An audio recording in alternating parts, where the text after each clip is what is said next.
precious, playful thing, which means it's our job to explore it, to nurture it, and preserve it.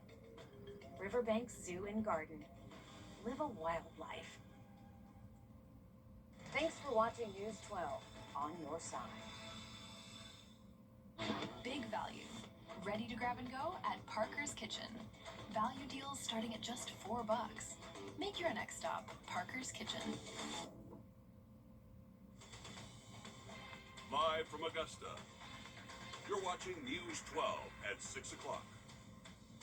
A first alert is on the way. We're getting ready for the possibility of severe storms in the sea. Warnock represent you, as well as Representative Rick Allen.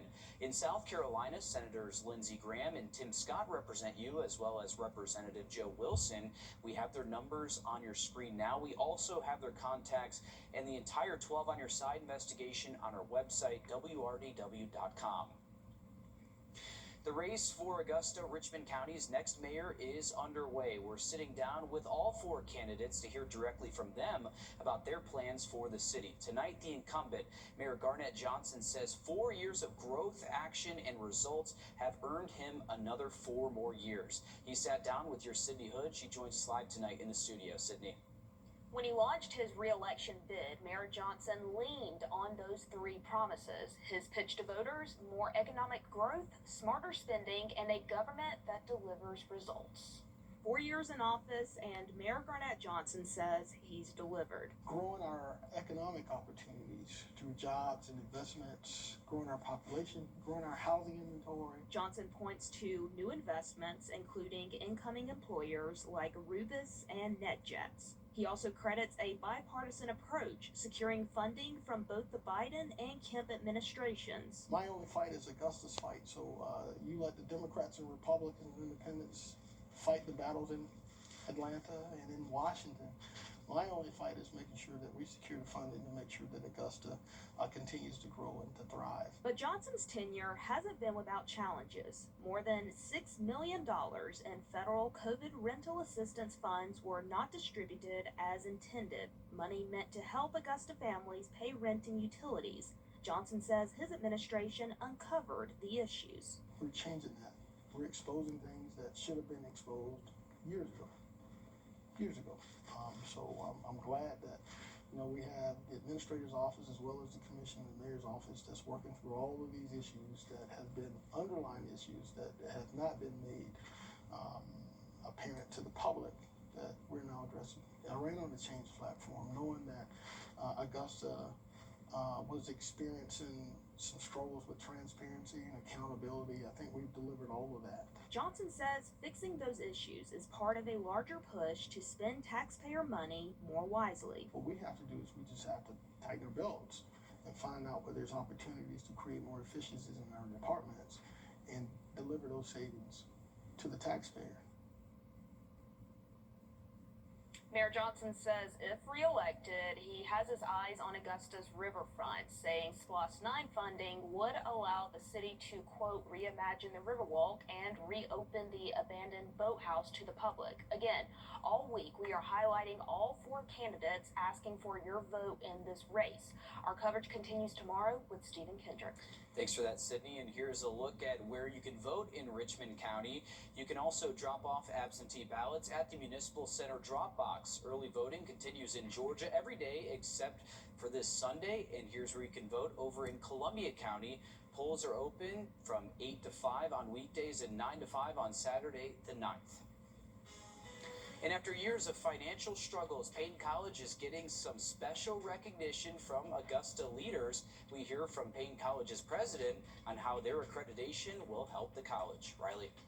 And we are expecting thunderstorms to arrive tomorrow night, last into our Thursday, and some of those could be severe. Want to make sure you are staying weather aware. More on the forecast coming up next. Time and Temp, sponsored by Riverside Heating and Air.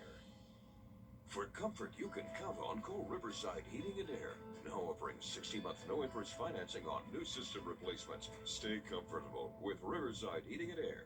You may know. Thanks, Riley. Payne College was recognized in front of Augusta's commission today after getting a 5-year accreditation from the Transnational Association of Christian Colleges and Schools. After years of financial struggles, the school says it's ready to hit the ground running with what it's now able to do for its students. Today, your Audrey Dickherber spoke to the school's president, Dr. Lester McCorn, and others to learn how Payne College plans to move forward. Imagine the worth of your degree at stake. I felt really relieved when I first heard the news. It's been a little rocky in the past. There's been some question marks. There's been a lot of, confusion. There's been a lot of trying to figure out what's to come for us as students, for future students. Without accreditation, students wouldn't be able to receive financial aid.